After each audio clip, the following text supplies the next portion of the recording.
Alam niyo po ba na alam ni Facebook lahat ng mga nilalaman ng inyong mga gallery? Yes po, tama po kayo sa inyong mga narinig.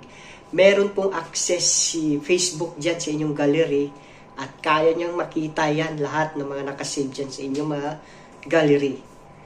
So, dapat aware kayo dahil nandyan lahat yung mga picture natin. Nakasave lahat dyan yung mga picture natin, mga videos, impormasyon natin, mga files, documents, ganyan.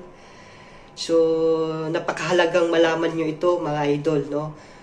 Dapat tapusin nyo itong tutorial na ito para na rin sa inyo, sa inyong kaligtasan, ayan, para sa inyong safety, sa inyong privacy.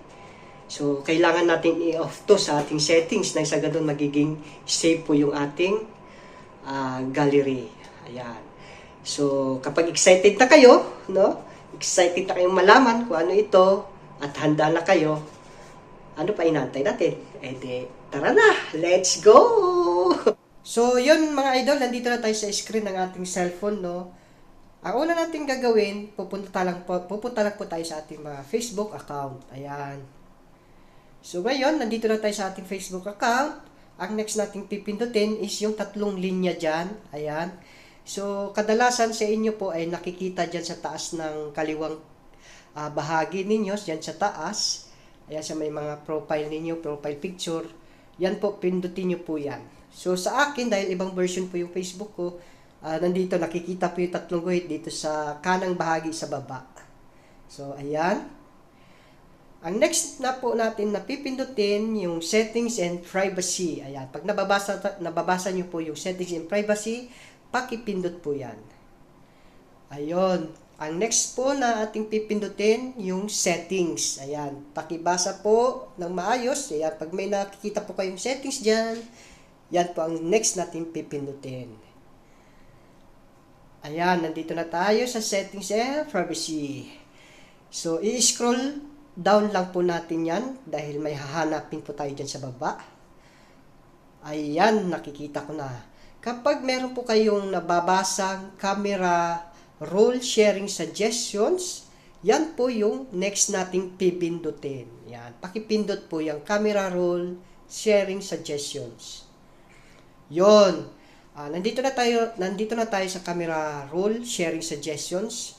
Yung karamihan po sa atin diyan, naka-on po yan, nakaganyan po yan. So, kapag ganyan po yung inyong settings, no, i-set up po natin sa off yan. Kailangan po talagang nating i-off yan nang sa ganon, wala pong access si Facebook sa ating gallery. O nakikita niya kasi yan, yung mga video, mga photos natin dyan. So, kinakailangan pong i-off natin na katulad ng ganito. Ayan, kailangan pong naka-off lang po yan nang sa ganun para na rin po sa ating kaligtasan, ayan, sa ating safety at saka sa ating privacy. So, kailangan aware po tayo sa mga ganito. Ayan. So, i-off lang po natin yan at yan na po yun.